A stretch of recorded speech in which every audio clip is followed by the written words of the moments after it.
ਸਤਨਾਮ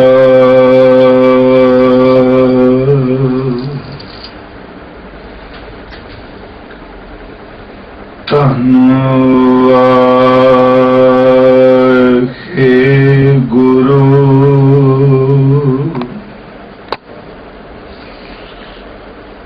ਸਾਹਿਬ JIO.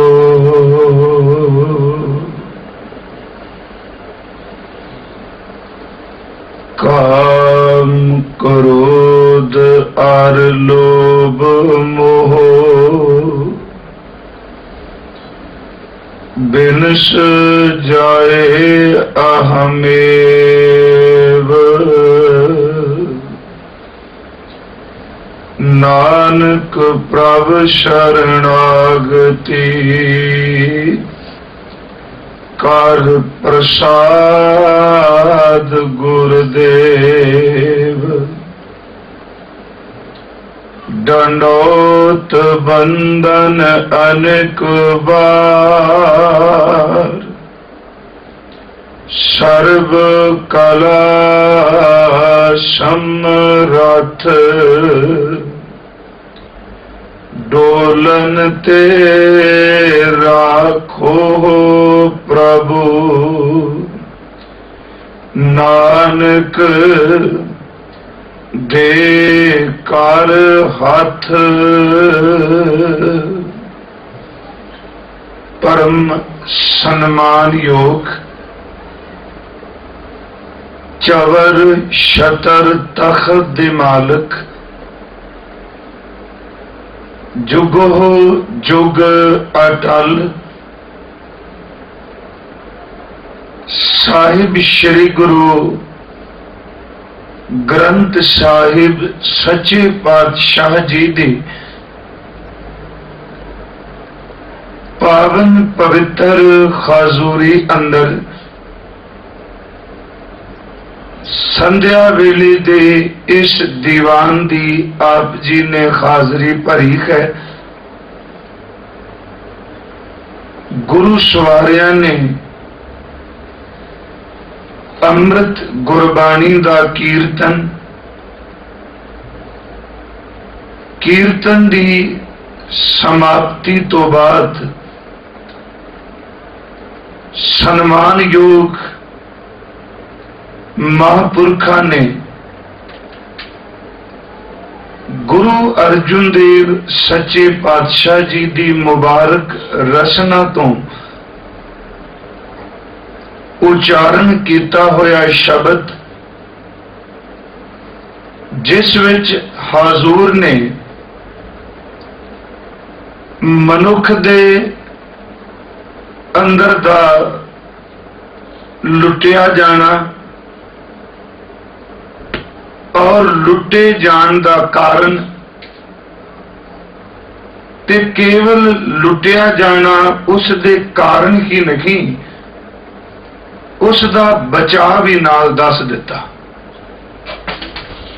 ਆਓ ਇਸੇ ਵਿਚਾਰ ਨੂੰ ਹੀ ਆਧਾਰ ਬਣਾ ਕੇ ਆਪਾਂ ਗੁਰੂ ਗ੍ਰੰਥ ਸਾਹਿਬ ਦੀ ਰੋਸ਼ਨੀ ਵਿੱਚ ਗੁਰੂ ਕਿਰਪਾ ਦੇ ਨਾਲ ਇਸ ਦੀਵਾਨ ਦੀ ਹਾਜ਼ਰੀ ਭਰ ਸਕੀਏ। ਸਾਹਿਬ ਸ੍ਰੀ ਗੁਰੂ ਗ੍ਰੰਥ ਸਾਹਿਬ ਮਾਲਕ ਕਿਰਪਾ ਕਰਨ, ਅੰਦਰ ਦਾ ਟਿਕਾ, ਸਰੋਤ ਔਰ ਵਕਤੇ ਨੂੰ ਬਖਸ਼ਣ, ਤਾਂ ਜੋ ਪ੍ਰੇਮ ਭਾਵਨਾ ਨਾਲ ਆਪਾਂ ਵਿਚਾਰ ਕਰ ਸਕੀਏ। ਗੁਰੂ ਬਖਸ਼ੀ ਫਤਿਹ ਪ੍ਰਵਾਨ ਕਰੋ और उच्चारण करो जी। वाहिगुरु जी का खालसा, वाहिगुरु जी की फतेह। मनुखी शरीर दी जो बनतर है,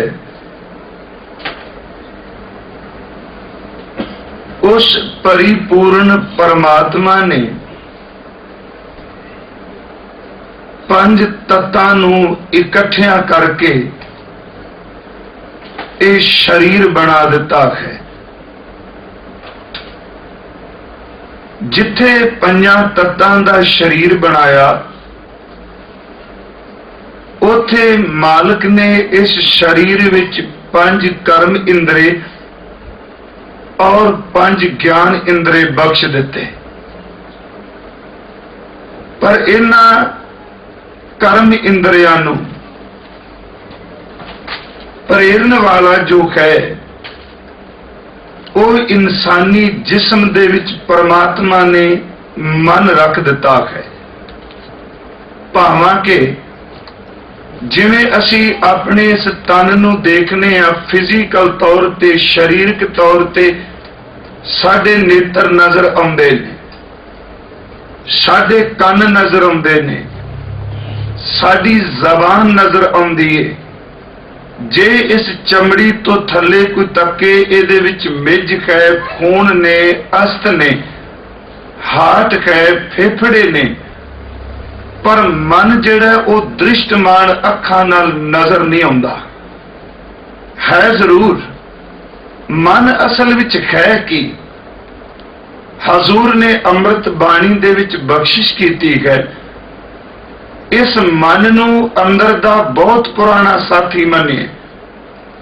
मन है साडे अंदर विचारां दा एक समूह, जिवें मानो एक झरने दे विचों निरंतर पानी निकली जा रहा है, इसे तरह वो मन उस विचों निरंतर विचार जिहड़े ने फुट फुट के बाहर पैंदे ने।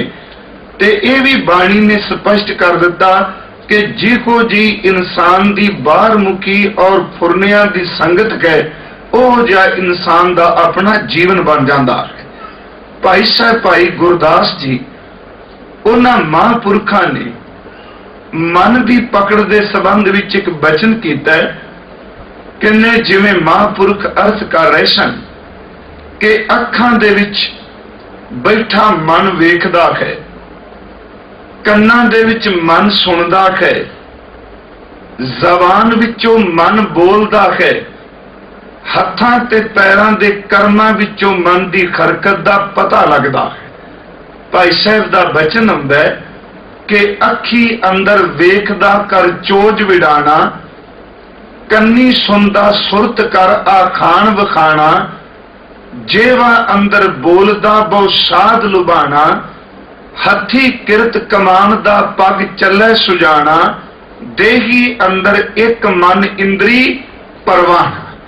आ जिहड़ा मन है इनू इंद्रियां ने परवान कर लिया। भाई साहब के कथन मुताबक असी अखां नाल देखने, अखां आ पुतलियां देखदियां पईयां ने, पर बाद विच असी कई बारी शब्द वरतने आ कि दर्शन करके मन नूं शांति मिल गई। वेख्या अखां ने है ते उस देखण विचों भी मन स्वाद माणदा पिया है। शब्द कंन सुनदे ने ते सुन तो बाद असी कहने आ कि आ बचन सुन के अज मन नूं आनंद आ गया। सुन कंन रहे ने ते आनंद मन नूं मिलदा पिया है। स्वाद जीभ चख दिए ते कई बारी अंदर कहंदा है कि इस भोजन नूं छक के अज अंदर तृप्त हो गया। मन जिहड़ा वो सारियां इंद्रियां दे उत्ते अपना काबू पाई बैठा है, वो सारियां ते अपना काबू करी बैठा है। महाराज जी ने बाणी विच मन दे मुतलक एक होर बचन किया।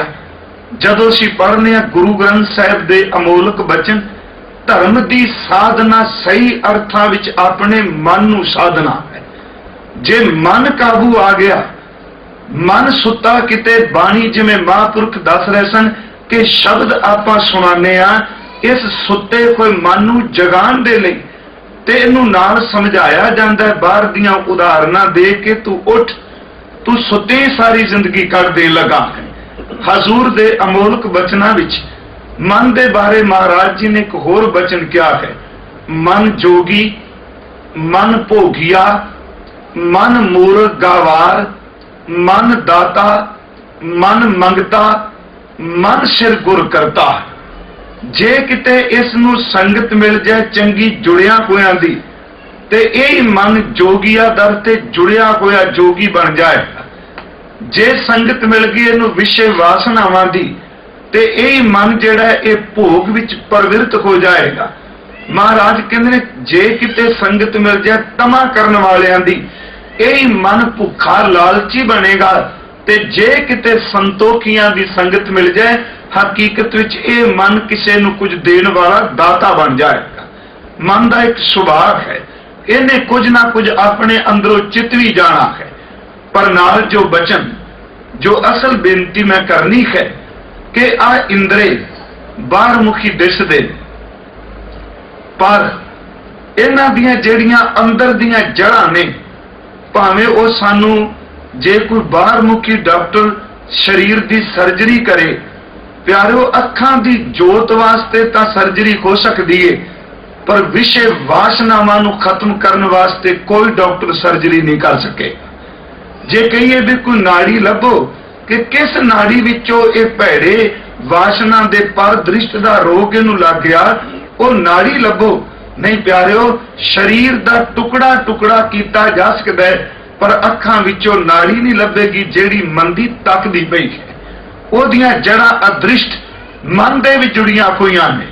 ਦੇਖੋ ਜਿਵੇਂ ਆ ਸਾਡਾ ਸਰੀਰ ਹੈ, ਸਰੀਰ ਵਿੱਚ ਆਤਮਾ ਹੈ, ਇਸੇ ਤਰ੍ਹਾਂ ਸਾਡੀਆਂ ਇੰਦਰੀਆਂ ਦੇ ਵੀ ਸਰੀਰ ਨੇ ਤੇ ਇੰਦਰੀਆਂ ਦੀ ਵੀ ਆਤਮਾ ਹੈ।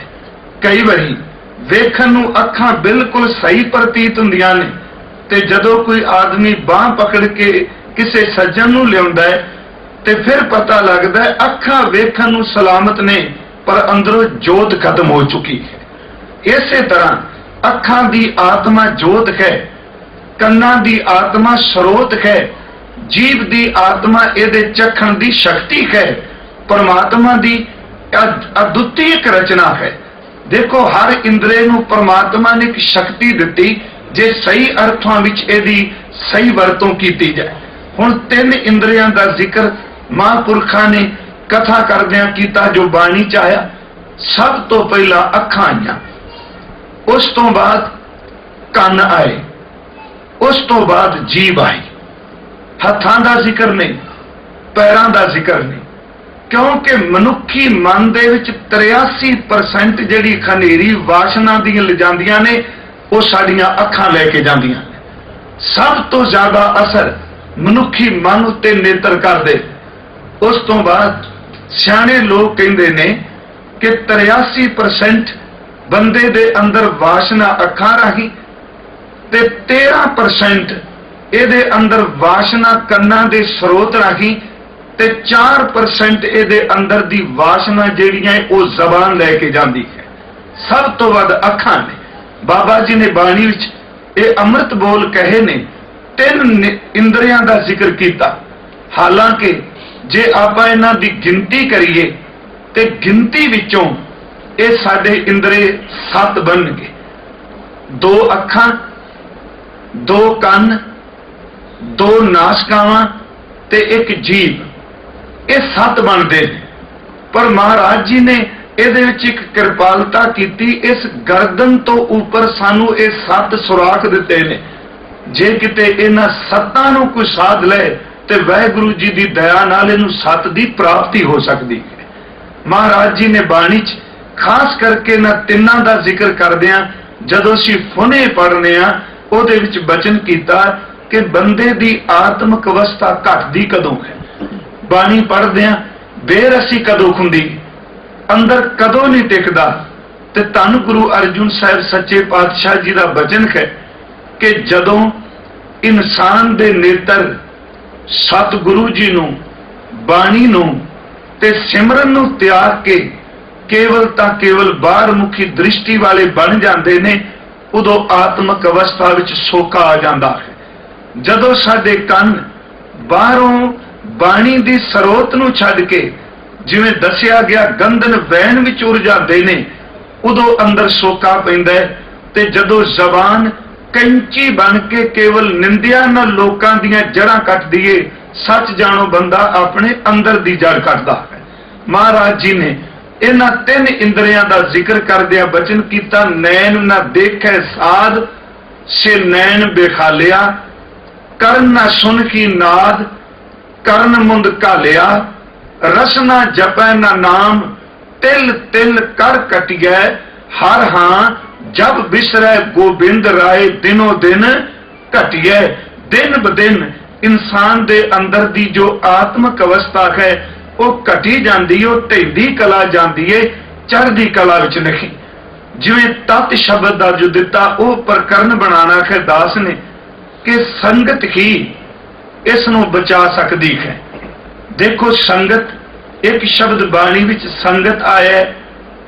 ਗੁਰੂ ਸੰਗਤ ਅਸੀਂ ਵਰਤਨੇ ਆ, ਸਾਧ ਸੰਗਤ ਵਰਤਨੇ ਆ, ਸੰਤ ਸੰਗਤ ਸ਼ਬਦ ਆਪਾਂ ਵਰਤਨੇ।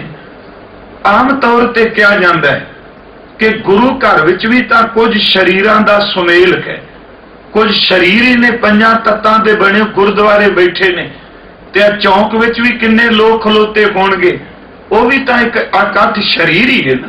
ਸ਼ਰੀਰਾਂ ਦਾ ਇਕੱਠ, ਸ਼ਰੀਰਾਂ ਦਾ ਸਮੂਹ, ਉਹਦੇ ਲਈ ਆਪਾਂ ਸ਼ਬਦ ਵਰਤ ਲਾਂਗੇ ਸੰਗਤ।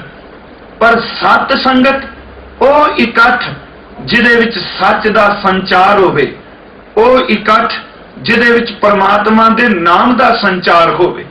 ਫਿਰ ਜਿਹੋ ਜਿਹਾ ਇਕੱਠ ਹੋਵੇਗਾ, ਇਨਸਾਨ ਦਾ ਜੀਵਨ ਕੁਝ ਦਿਨਾਂ ਤੋਂ ਬਾਅਦ ਉਹਦੇ ਵਰਗਾ ਹੀ ਬਣ ਜਾਏਗਾ। ਇਕੱਠ ਵਿੱਚ ਫਰਕ ਹੈ। ਗੁਰੂ ਕੋਲ ਜੋ ਇਕੱਠ ਹੈ ਇਹ ਸਤ ਸੰਗਤ ਹੈ। ਬਾਹਰ ਵੀ ਇਕੱਠ ਸ਼ਰੀਰਾਂ ਦਾ ਹੈ। ਉਹਨਾਂ ਸ਼ਰੀਰਾਂ ਵਿੱਚੋਂ ਨਿਕਲਦੀ ਕੋਈ ਵਾਸ਼ਨਾ ਕੋਲ ਆਏ ਕੋਈ ਨੂੰ ਵਿਸ਼ੇ ਵਿੱਚ ਪਰਵਰਤ ਕਰ ਦੇਗੀ, ਤੇ ਗੁਰੂ ਦੁਆਰੇ ਬੈਠੇ ਕੋਈ ਮਹਾਂਪੁਰਖ ਗੁਰਮੁਖ ਪਿਆਰੇ, ਉਹਨਾਂ ਦੀ ਸੰਗਤ ਵਾਸ਼ਨਾ ਨਾਲ ਭਰੇ ਕੋਈ ਨੂੰ ਨਿਰਮਲ ਕਰ ਸਕਦੀ ਹੈ। ਭਾਈ ਸਾਹਿਬ, ਭਾਈ ਗੁਰਦਾਸ ਜੀ ਦੇ ਇੱਕ ਬਚਨ ਹੋਰ ਹੈ। ਉਹਨਾਂ ਨੇ ਉਦਾਹਰਨਾਂ ਲਈਆਂ। ਪੰਜਾਬ ਦੀ ਧਰਤੀ ਤੋਂ ਆਪਾਂ ਆਏ, ਜਦੋਂ ਪੱਛੋਂ ਦੀ ਹਵਾ ਚੱਲਦੀ ਹੈ, ਪੱਛਮ ਵਾਲੇ ਪਾਸਿਓਂ, ਤੇ ਤੇਜ਼ ਹਵਾ ਨਾਲ ਸੂਰਜ ਦੀ ਗਰਮੀ ਹੋਵੇ ਤੇ ਉਹਨੂੰ ਆਪਾਂ ਲੂ ਕਹਿੰਦੇ।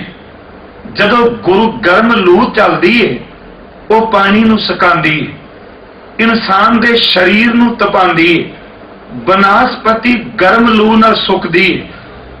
ਜਦੋਂ ਪੱਛੋਂ ਦੀ ਹਵਾ ਚੱਲਦੀ ਰਹੇ ਤੇ ਕੋਈ ਆਸਾਰ ਨਹੀਂ ਕਿ ਬੱਦਲ ਬਣਨਗੇ ਤੇ ਮੀਂਹ ਪਏਗਾ, ਹਵਾ ਬਹੁਤ ਤੇਜ਼ ਚੱਲਦੀ, ਪਰ ਉਹੀ ਹਵਾ ਕਿਤੇ ਰੁੱਖ ਤਬਦੀਲ ਕਰ ਲੈ। ਗੁਰੂ ਦੁਆਰੇ ਦਾ ਇਕੱਠ ਤੇ ਬਾਹਰ ਦਾ ਇਕੱਠ, ਇਹਦੇ ਵਿੱਚ ਅੰਤਰ ਕਿਤਨਾ ਹੈ। ਪੱਛਮ ਦੀ ਹਵਾ ਚੱਲੇ, ਸੋਕੇ ਪੈਣਗੇ, ਪਿਆਸ ਲੱਗੇਗੀ, ਧਰਤੀ ਤਪੇਗੀ।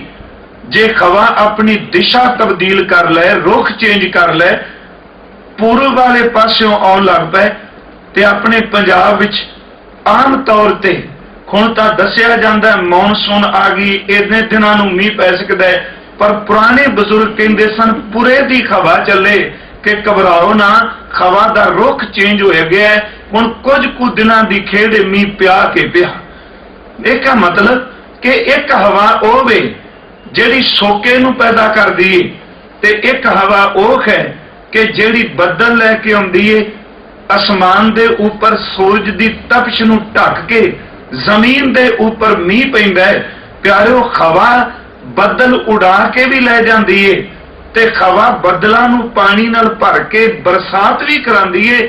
ਇਸੇ ਤਰ੍ਹਾਂ ਇੱਕ ਸੰਗਤ ਉਹ ਵੇ ਕਿ ਜਿਹੜੀ ਅੰਦਰ ਦੇ ਬਣੇ ਕੋਈ ਸ਼ੁਭ ਗੁਣਾਂ ਨੂੰ ਉਡਾ ਕੇ ਲੈ ਜਾਂਦੀ ਏ, ਪਰ ਗੁਰੂ ਕੀ ਸਾਧ ਸੰਗਤ ਉਹ ਵੇ ਜਿਹੜੀ ਤਪਦੇ ਹੋਏ ਅੰਦਰ ਉੱਤੇ ਨਾਮ ਦੀ ਬਰਖਾ ਕਰ ਦਿੰਦੀ ਹੈ। ਦੋਨੋਂ ਤਰ੍ਹਾਂ ਦੀ ਹਵਾ ਸਰੀਰ ਨੂੰ, ਤੁਚਾ ਨੂੰ ਦੋਨੋਂ ਸਪਰਸ਼ ਕਰਦੀਆਂ ਨੇ, ਪਰ ਇੱਕ ਹਵਾ ਦਾ ਚੱਲਣਾ, ਬੱਦਲਾਂ ਦਾ ਆਉਣਾ, ਇੱਕ ਹਵਾ ਦਾ ਚੱਲਣਾ ਬੱਦਲਾਂ ਨੂੰ ਉਡਾ ਕੇ ਲੈ ਜਾਣਾ। ਦੂਸਰਾ ਬਚਨ ਭਾਈ ਸਾਹਿਬ, ਭਾਈ ਗੁਰਦਾਸ ਜੀ ਨੇ ਕੀਤਾ। ਉਹ ਬਚਨ ਕਰਦੇ ਨੇ, ਕਹਿੰਦੇ ਆਪਾਂ ਘਰਾਂ 'ਚ ਅੱਗ ਬਾਲਨੇ, ਅੱਗ ਨਾਲ ਪ੍ਰਸ਼ਾਦ ਪਾਣੀ ਤਿਆਰ ਹੁੰਦਾ। ਅੱਗ ਸਾਡੀ ਜ਼ਿੰਦਗੀ ਦਾ ਇੱਕ ਮੁੱਖ ਅੰਗ ਹੈ। ਹੁਣ ਅੱਗ ਮਰਿਆਦਾ ਵਿੱਚ ਤਰਤੀਬ ਵੀ ਚੱਲੇ, ਭੱਠੀ ਵਿੱਚ ਬਲਦੀ ਕੋਈ ਅੱਗ ਰੋਟੀ ਸਬਜ਼ੀ ਭਾਜੀ ਤਿਆਰ ਕਰੇਗੀ, ਬੰਦੇ ਦੇ ਅੰਦਰ ਦੀ ਭੁੱਖ ਖਤਮ ਹੋਏਗੀ।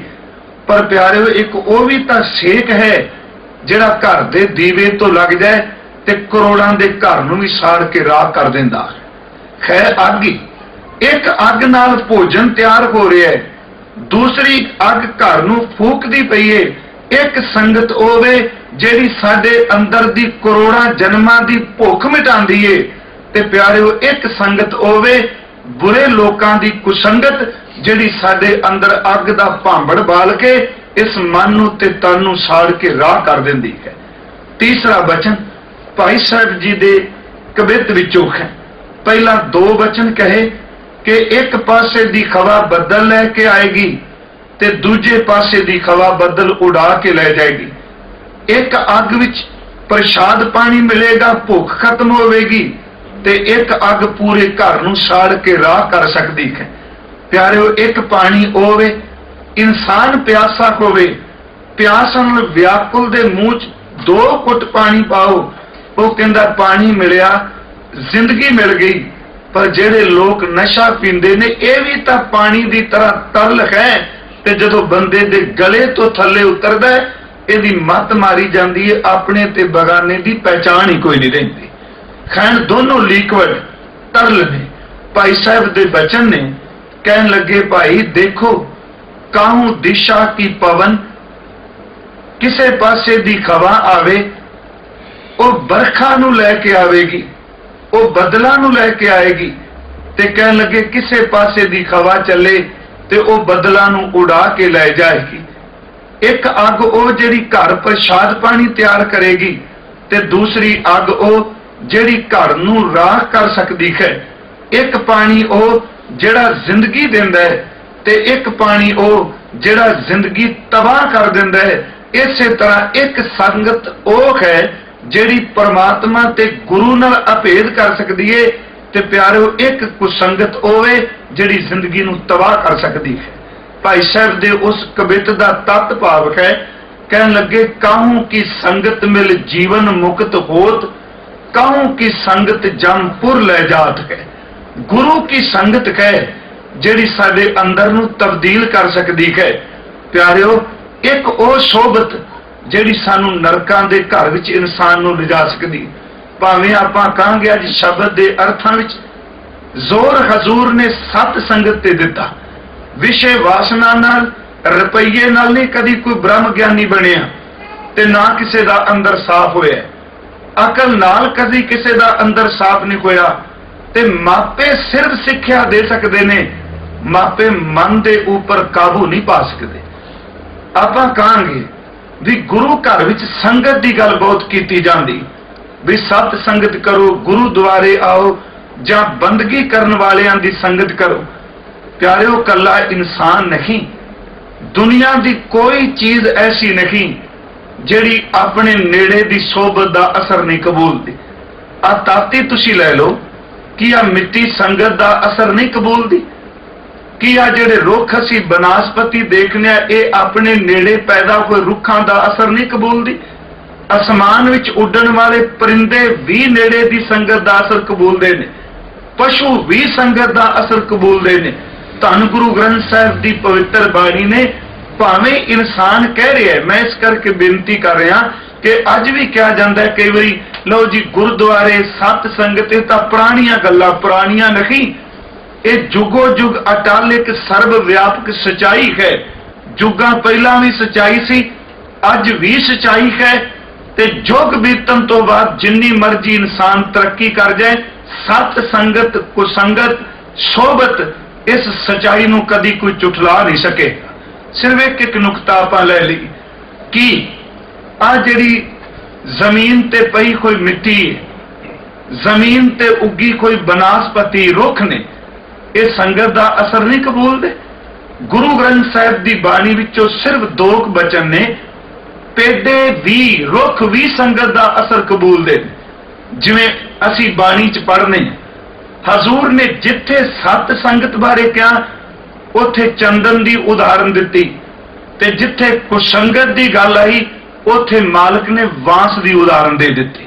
है तो दोनों बनस्पति, वांस भी धरती चों निकले है ते चंदन का पेड़ा भी धरती चों निकले है। गुरु जी ने कहा चंदन बारे ये कहा जाता है कि ਉਹਦੇ नेड़े रहने वाले ਜਿਹੜੇ रुख ने ਉਹਨਾਂ ਵਿੱਚ भी चंदन वर्गी सुगंधी, चंदन वर्गी महक आउण लग पैंदी है।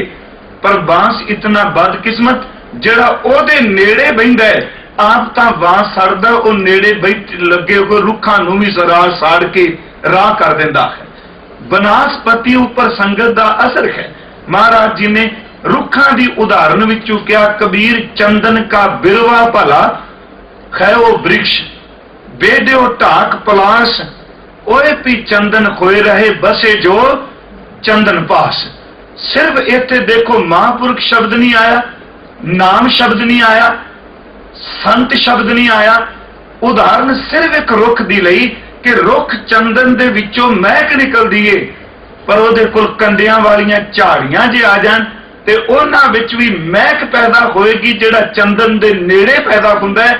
इहदा मतलब कि चंदन विचों निकलदी कोई वासना सुगंधी नेड़े दे रुखां नूं भी अपनी महक नाल भरपूर कर दिंदी है।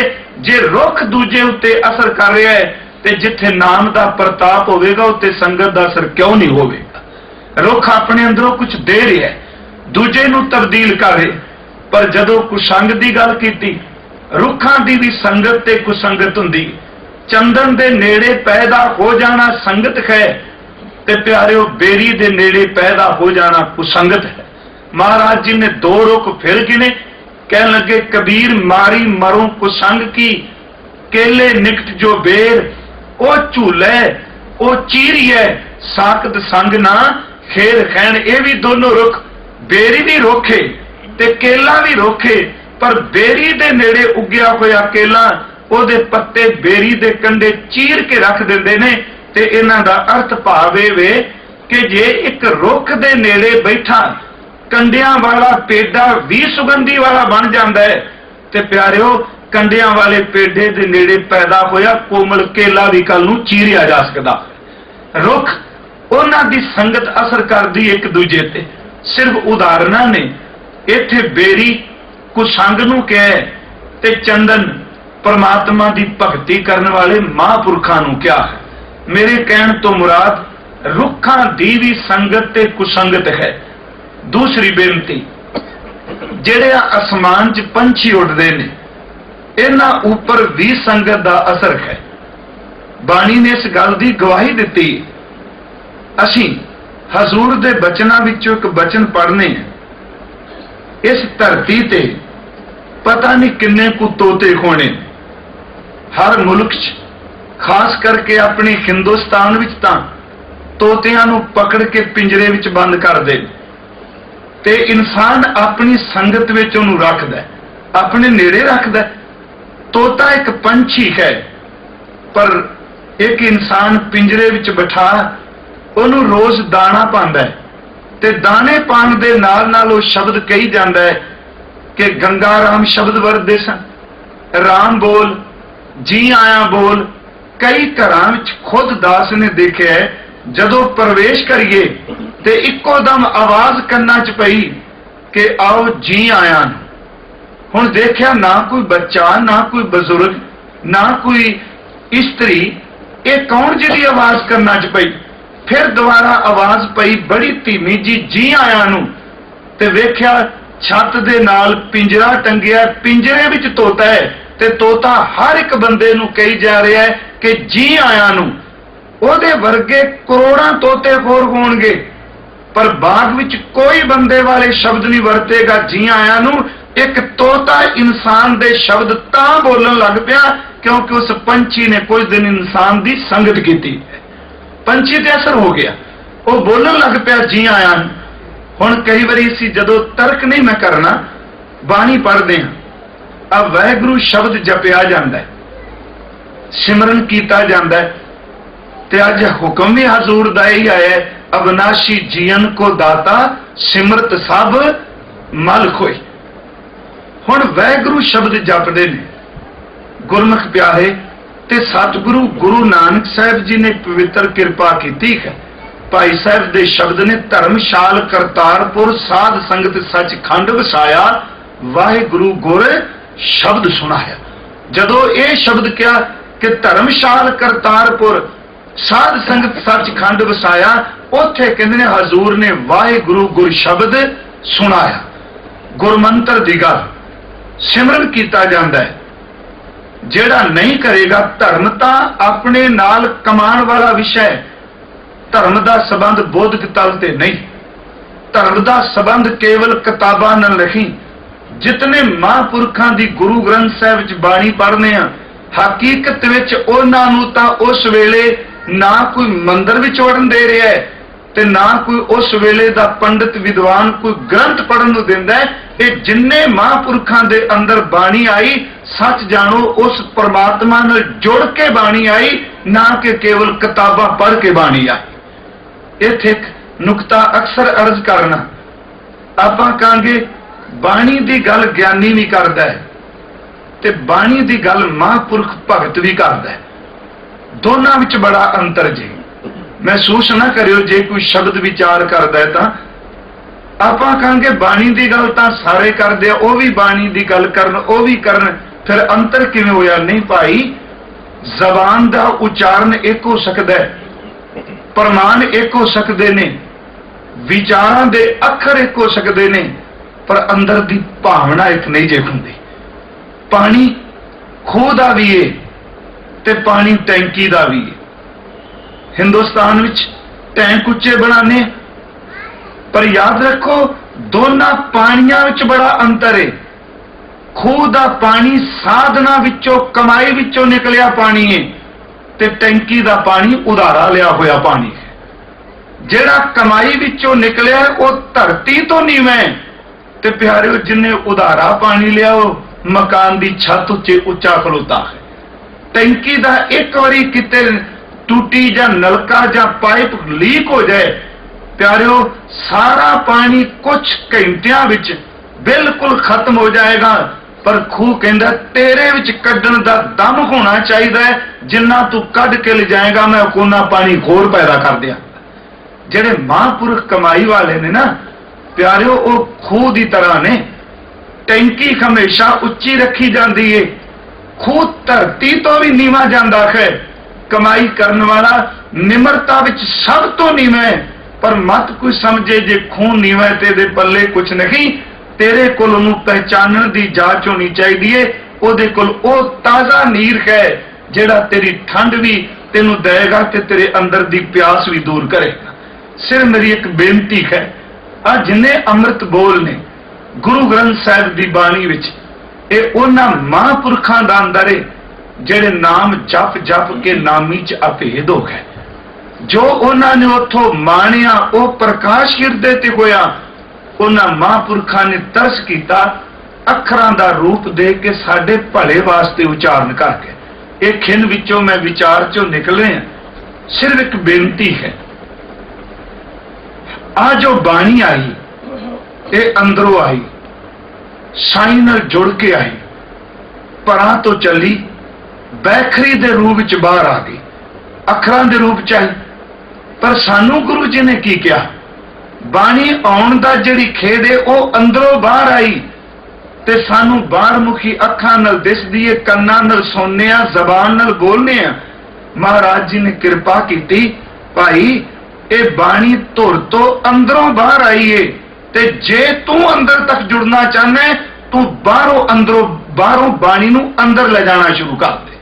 फिर समझो बेनती कि अंदरों बाहर आई जबान दे रखी, ते जे तू अंदर बाणी नू जाना है ते सब तो पहला अपनी जबान ते बाणी टिका। ये बाणी तेरे धुर अंतर आत्मे जाए ते तेरी आत्मा परमात्मा नाल अभेद हो जाए। सानू इस बाणी नाल जोड़िया। खैर जिहड़ी बेनती मैं अर्ज कर रहा, वकारां तो विचार दा तप सी केवल सत संगत बचा सकती है। एक तोता पंछी इंसान दी संगत करदा है ते तोते दे शब्द भी बंदे वर्गे बन जाते ने। वो इंसान दी तरह बोलन लग पैंदा है, भावें वो अखर थोड़े बोलदा है पर वो बोलदा जरूर है।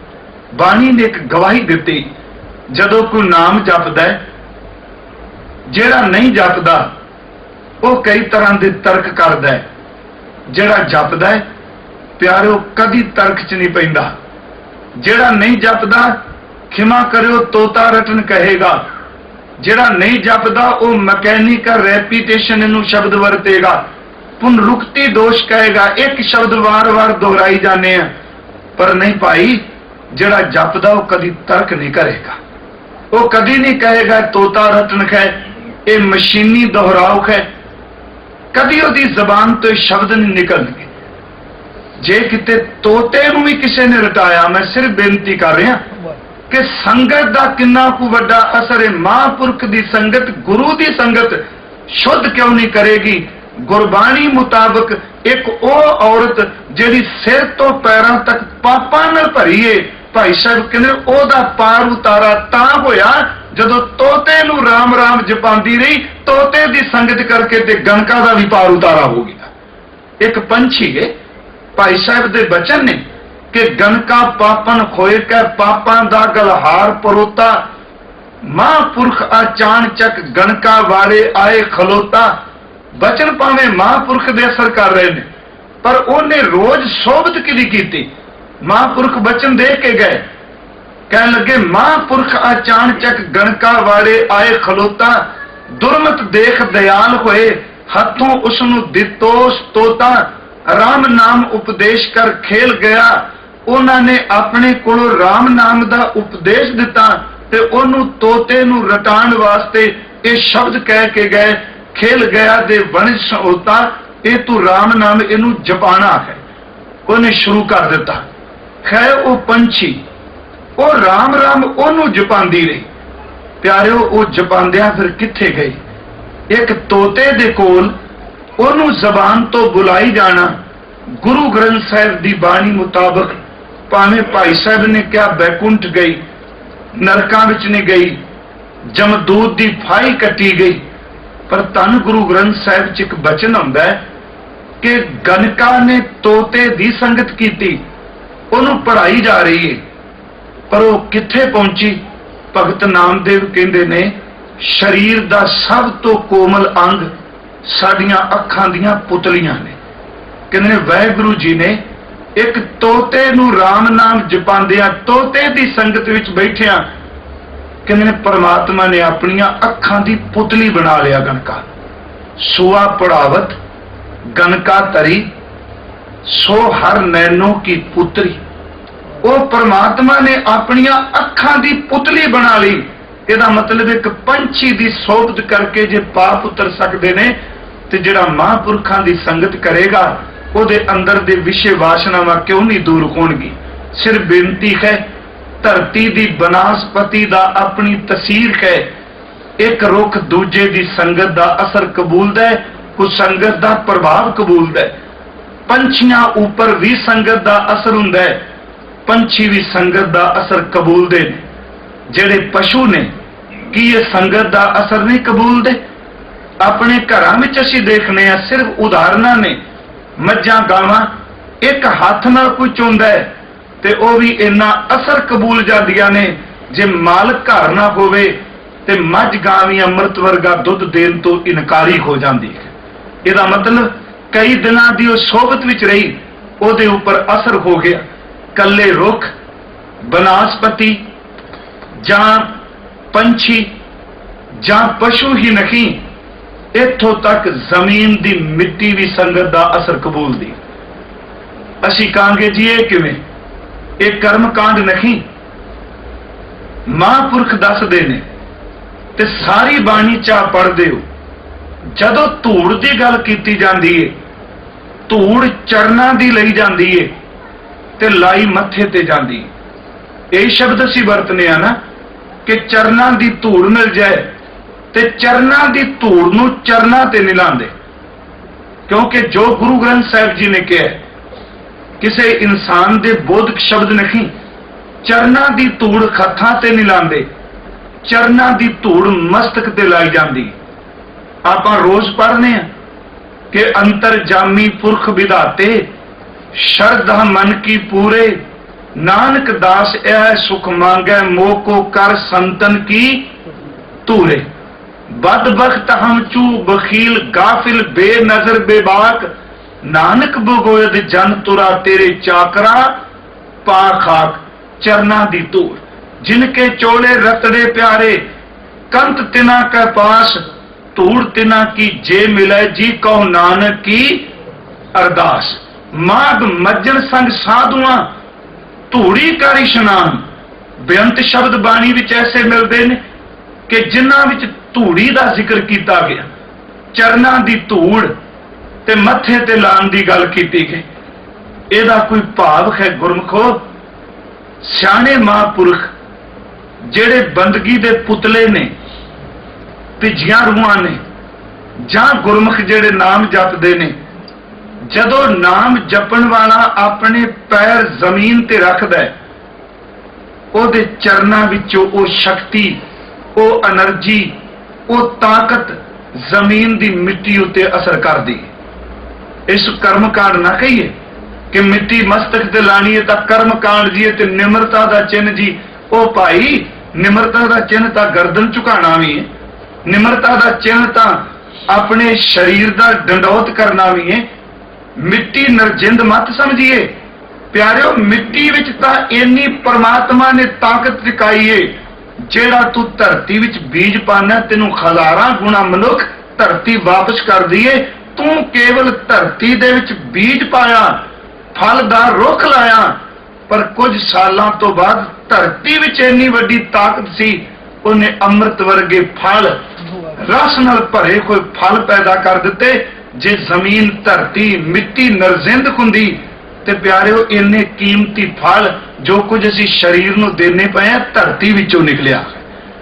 ਜਦੋਂ ਉਹਨਾਂ ਦੇ ਚਰਨ ਜ਼ਮੀਨ ਤੇ ਪੈਂਦੇ ਨੇ, ਚਰਨਾਂ ਦੀਆਂ ਤਲੀਆਂ ਵਿੱਚੋਂ ਨਾਮ ਦੀ ਉਹ એનર્ਜੀ, ਉਹ ਸ਼ਕਤੀ ਮਿੱਟੀ ਤੇ ਅਸਰ ਕਰਦੀ ਏ। ਜਦੋਂ ਉਹੀ ਮਿੱਟੀ ਚੁੱਕ ਕੇ ਮਸਤਕ ਤੇ ਲਾਈ ਜਾਂਦੀ ਏ, ਅਸਲੀਅਤ ਇਹ ਵੇ ਕਿ ਉਸ ਮਿੱਟੀ ਦਾ ਅਸਰ ਮੱਥੇ ਉੱਤੇ ਪੈਂਦਾ ਹੈ ਤੇ ਸੱਚ ਜੇ ਕਿ ਮਿੱਟੀ ਇੱਕੋ ਦਮ ਬੰਦੇ ਦੀ ਅਕਲ ਨੂੰ ਵੀ ਤਬਦੀਲ ਕਰ ਜਾਂਦੀ ਹੈ। ਉਹ ਭੈੜੀ ਅਕਲ ਨੂੰ, ਭੈੜੀ ਬੁੱਧੀ ਨੂੰ ਤਬਦੀਲ ਕਰਦੀ ਹੈ। ਮਿੱਟੀ ਵੀ ਅਸਰ ਕਬੂਲਦੀ ਹੈ। ਤਾਂ ਹੀ ਤਾਂ ਮਹਾਰਾਜ ਜੀ ਦੇ ਬਚਨ ਆਪ ਰੋਜ਼ ਪੜ੍ਹਦੇ ਹੋ ਕਿ ਜਿੱਥੇ ਜਾਏ ਬਹਿ ਮੇਰਾ ਸਤਿਗੁਰੂ, ਸੋ ਥਾਨ ਸੁਹਾਵਾ ਰਾਮ ਰਾਜੇ, ਗੁਰਸਿੱਖੀ ਸੋ ਥਾਨ ਭਾਲਿਆ, ਲੈ ਧੂੜ ਮੁਖ ਲਾਵਾ। ਹੁਣ ਉਸ ਥਾਨ ਨੂੰ ਲੱਭ ਕੇ ਧੂੜ ਮੱਥੇ ਤੇ ਲਾਈ, ਨਿਮਰਤਾ ਦਾ ਕੇਵਲ ਚਿੰਨ੍ਹ ਨਹੀਂ, ਕਿਉਂਕਿ ਗੁਰੂ ਦੀ ਧੂੜ, ਸਤਿਗੁਰੂ ਦੀ ਪਵਿੱਤਰ ਧੂੜ ਮਨੁੱਖ ਦੇ ਮੱਥੇ ਦੇ ਲੇਖ ਵੀ ਤਬਦੀਲ ਕਰ ਦਿੰਦੀ ਹੈ। ਹਰ ਚੀਜ਼ ਆਪਣੇ ਨੇੜੇ ਦਾ ਅਸਰ ਕਬੂਲਦੀ ਹੈ। ਇਨਸਾਨ ਉੱਪਰ ਵੀ ਸੰਗਤ ਦਾ ਅਸਰ ਹੁੰਦਾ ਹੈ। ਜਿਹੋ ਜੀ ਸੋਭਤ ਕਰਦਾ ਹੈ ਉਹ ਜੀ ਦੀ ਜ਼ਿੰਦਗੀ ਬਣਦੀ। ਗੁਰੂ ਗ੍ਰੰਥ ਸਾਹਿਬ ਦੀ ਬਾਣੀ ਵਿੱਚ ਭੈਰੋ ਰਾਗ ਵਿੱਚ ਇੱਕ ਬਚਨ ਹੈ ਕਬੀਰ ਸਾਹਿਬ ਜੀ ਦਾ। ਉੱਥੇ ਭਗਤ ਸਾਹਿਬ ਨੇ 3 ਪ੍ਰਮਾਣ ਦਿੱਤੇ ਨੇ ਸਤ ਸੰਗਤ ਦੇ ਮੁਤਲਕ। ਭਗਤ ਸਾਹਿਬ ਦਾ ਬਚਨ ਹੈ, ਪੁਰਾਤਨ ਸਮੇਂ ਦੀ ਉਦਾਹਰਨ ਹੈ। ਗੰਗਾ ਦਾ ਪਾਣੀ ਉਸ ਵੇਲੇ ਬੜਾ ਨਿਰਮਲ ਸੀ, ਸ਼ੁੱਧ ਪਾਣੀ, ਤੇ ਜਦੋਂ ਮੀਂਹ ਪੈਣਾ ਤੇ ਮੈਲਾ ਪਾਣੀ, ਘਰਾਂ ਦਾ ਪਾਣੀ, ਪਿੰਡਾਂ ਦਾ ਪਾਣੀ ਉਹ ਗੰਗਾ ਵਿੱਚ ਪਿਆ, ਤੇ ਗੰਗਾ ਦਾ ਪਾਣੀ ਇੰਨਾ ਨਿਰਮਲ ਕਿ ਉਹਨੇ ਮੈਲੇ ਪਾਣੀ ਨੂੰ ਤਬਦੀਲ ਕਰਕੇ ਆਪਣਾ ਰੂਪ ਦੇ ਦਿੱਤਾ। ਸ਼ਬਦਾਂ ਵੱਲ ਧਿਆਨ ਦਿਆ ਜੀ।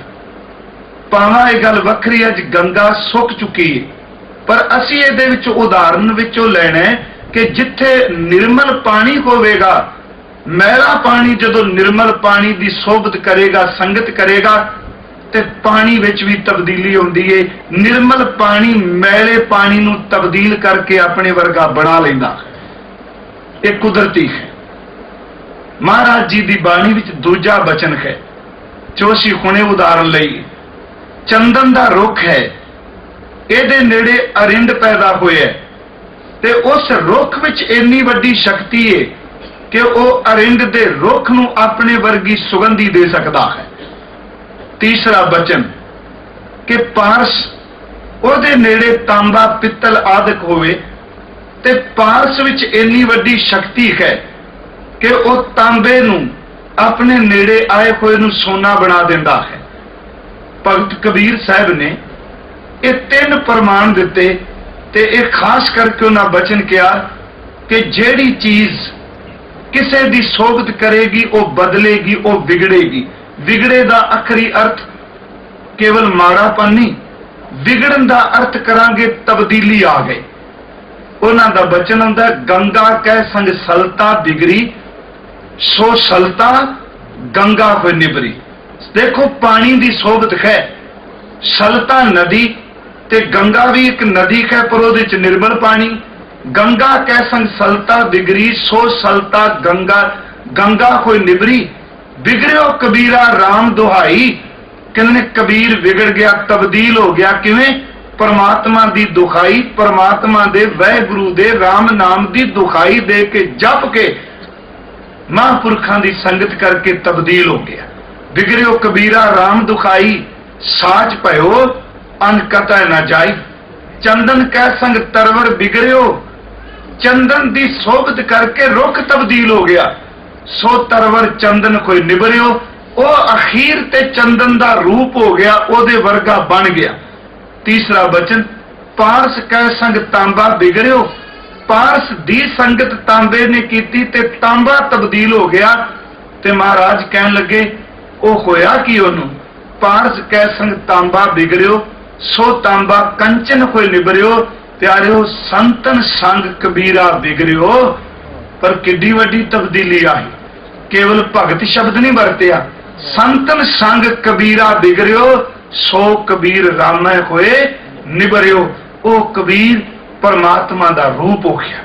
हुण उन्हां दे अपने नाल वापरी घटना ते आप अपनी रसना तो शब्द उच्चारण कर रहे ने कि जे गंगा मेले पानी नूं निर्मल कर सकदी है, जे तांबे नूं पारस सोना बना सकदा है, जे चंदन अरिंद नूं महक दे सकदा है, ते जिहड़ा सत संगत विच आएगा भाई, ओदी जिंदगी विच जरूर तब्दीली आएगी। मैले पानी दे तरह मैले विचार होणगे, पर गुरु कोल नाम दी एक गंगा है, जिहड़ा बाणी दी गंगा च टुब्बी मारेगा, ओदे मैले विचार खत्म हो जाणगे, ओदे अंदर बाणी दे विचारां दा प्रवाह चलेगा। मनुख एक अरिंद दी तरह है, पर गुरु दी संगत चंदन दी तरह है। जिहड़ा ये संगत करेगा, अरिंद विच महक पैदा हो गई, ओदे अंदर नाम दी सुगंधी जरूर आएगी।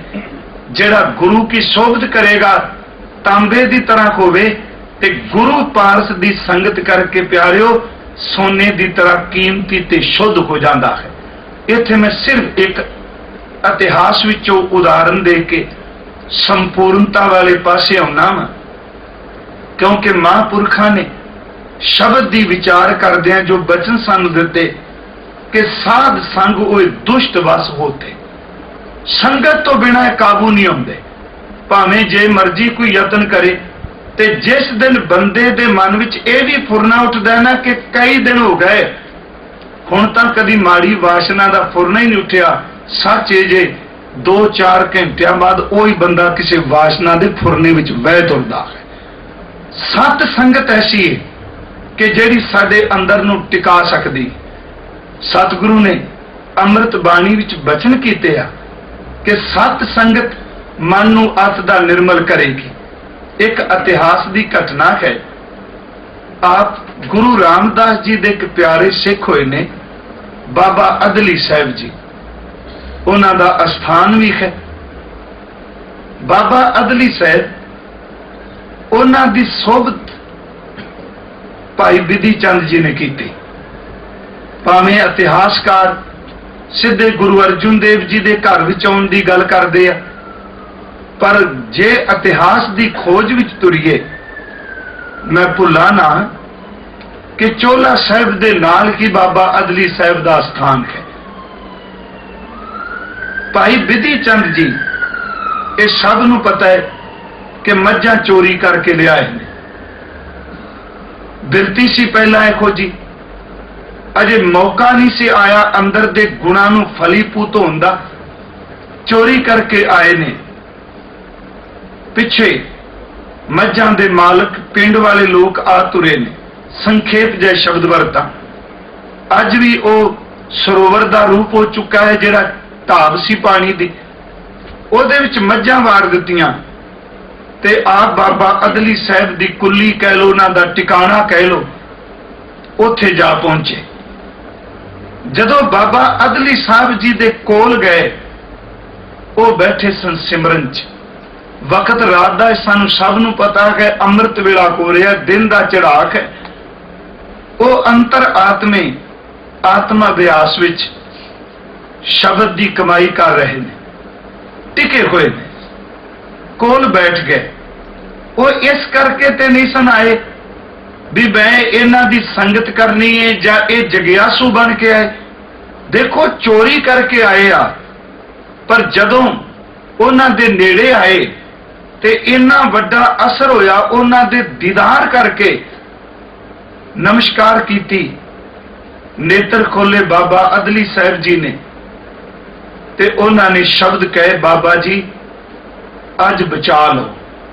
ਇਹੀ ਸ਼ਬਦ ਸਨ ਕਿ ਅੱਜ ਬਚਾ ਲਓ, ਜਾਂ ਇਉਂ ਕਹਿ ਲਈਏ ਵੀ ਸੰਗਤ ਕਰਕੇ, ਦਰਸ਼ਨ ਕਰਕੇ ਏਡੀ ਵੱਡੀ ਤਬਦੀਲੀ ਆ ਗਈ। ਬਾਬਾ ਅਦਲੀ ਸਾਹਿਬ ਦੀ ਸੰਗਤ ਕਰਦਿਆਂ ਕਿੰਨਾ ਕੁ ਸਮਾਂ ਲੱਗਾ। ਉਹਨਾਂ ਹੀ ਬਚਨ ਕਹੇ ਨਾ ਕਿ ਨਹੀਂ, ਚੋਰੀ ਨਹੀਂ ਕਰਨੀ। ਸੰਗਤ ਉਹਨਾਂ ਮਹਾਂਪੁਰਖਾਂ ਦੀ ਕੀਤੀ ਤੇ ਪਿਆਰਿਓ ਇੰਨੀ ਵੱਡੀ ਤਬਦੀਲੀ ਇੱਕ ਖਿੰਡ ਵਿੱਚ ਆ ਗਈ ਕਿ ਜਿਹੜਾ ਚੋਰੀ ਕਰਨ ਵਾਲੀ ਬਿਰਤੀ ਸੀ, ਕਿਸੇ ਦਾ ਹੱਕ ਖੋਣ ਵਾਲੀ ਸੀ, ਉਹ ਚਲੀ ਗਈ ਤੇ ਧੰਨ ਗੁਰੂ ਅਰਜਨ ਦੇਵ ਜੀ ਦੇ ਚਰਨਾਂ ਵਿੱਚ ਆ ਸਤਿਗੁਰੂ ਜੀ ਦੀ ਸਿੱਖੀ ਨੂੰ ਕਮਾਉਣ ਲੱਗੇ। ਕੁਝ ਕੁ ਬਚਨ ਭਾਈ ਬਿਧੀ ਚੰਦ ਜੀ ਦੇ ਜੀਵਨ ਲਿਖਦਿਆਂ ਇੱਕ ਵਿਦਵਾਨ ਨੇ ਲਿਖੇ ਨੇ। ਸਿਰਫ ਉਹ ਸਿੱਖਿਆਦਾਇਕ ਨੇ।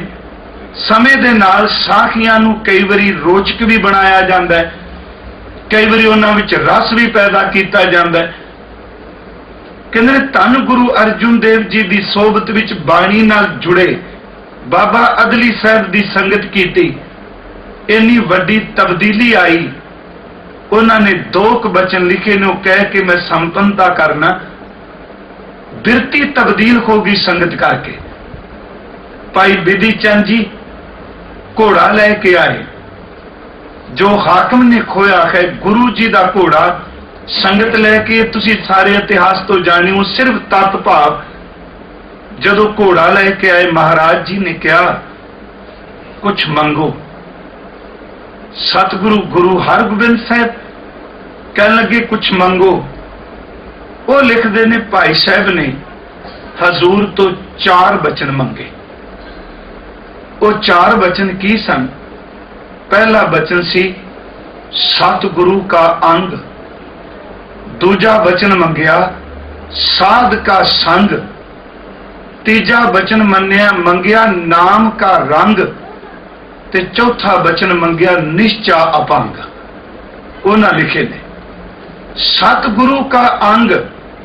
ਸੱਚੇ ਪਾਤਸ਼ਾਹ ਕਿਰਪਾ ਕਰੋ, ਮਿਹਰ ਕਰੋ, ਇੰਨੀ ਬਖਸ਼ਿਸ਼ ਕਰ ਦਿਓ ਕਿਤੇ ਵੀ ਜਾਵਾਂ ਤੁਹਾਡੀ ਅੰਗ ਸੰਗਤਾ, ਆਪ ਜੀ ਅੰਗ ਸੰਗ ਹੋਵੋ।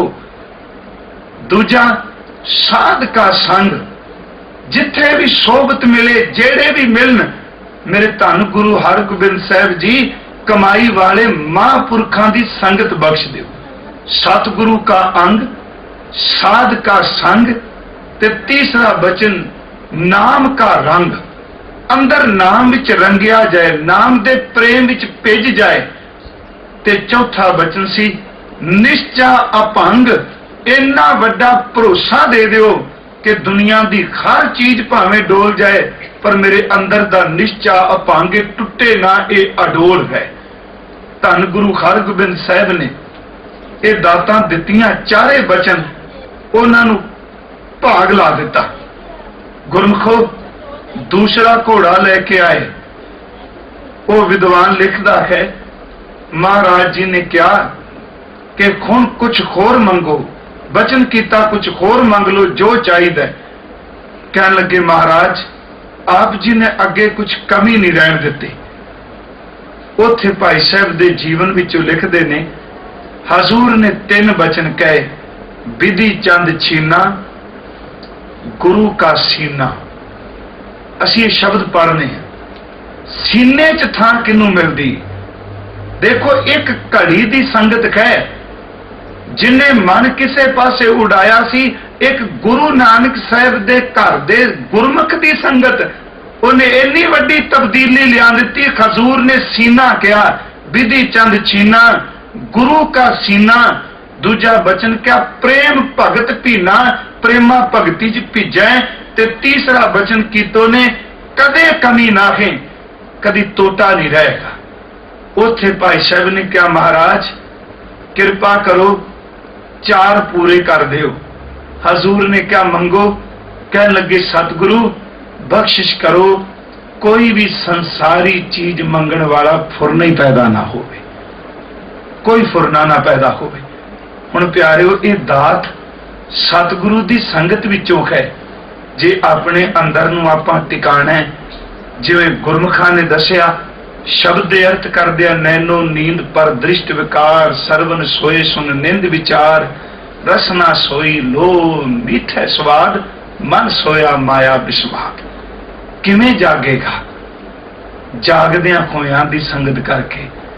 कोई वक्त नाल जागे ते उहनूं कहने आ सानू सवेरे जगा दई, ते जिहड़ा खुद सुता रहिंदा उहनूं कदी नहीं कहंदे सानू जगाई, क्योंकि जगा ओ ही सकदा सुते नूं जिहड़ा खुद जागदा है। कमाई वाले ते सत संगत इहदे विच सुता होया मन जागदा है, ते इसे नूं जगाण लई बाबा जी ने बाणी च कहा कि बाणी भी मन नूं जगांदी है। ते महाराज जी ने ते बाणी च कहा, जागो जागो सूतिओ चलिया बनजारा। महाराज जी ने कहा, जाग लिखो रे मना, जाग लिखो कहां गाफल सोया। महाराज जी ने फरमाया कि रात कथूरी बंदी है, भावें बारमुखी रात है, सुतिया मिले ना भाओ, जिन्ना नैन नींदरा बले तिन्ना मिलन कुआओ। जिन्हां दी अखां च नेस्ती आ गई उन्हां कदों दात मिलेगी। सिर्फ 3 बचन कह लगे, कबीर सोता क्या करें, जाग रोए पै दुख, जाका बासा गोर में सो क्यों सोवे सुख। कबीर सोता क्या करें, बैठा रहो अर जाग, जाके संग ते बिछुरा ताही कह संग लाग।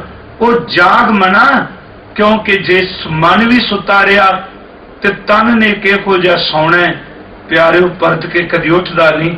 उन्होंने महाराज जी ने क्या है, कबीर सोता क्या करें, उठ के ना जपै मुरार, एक दिन सोवन होए गो लांबे,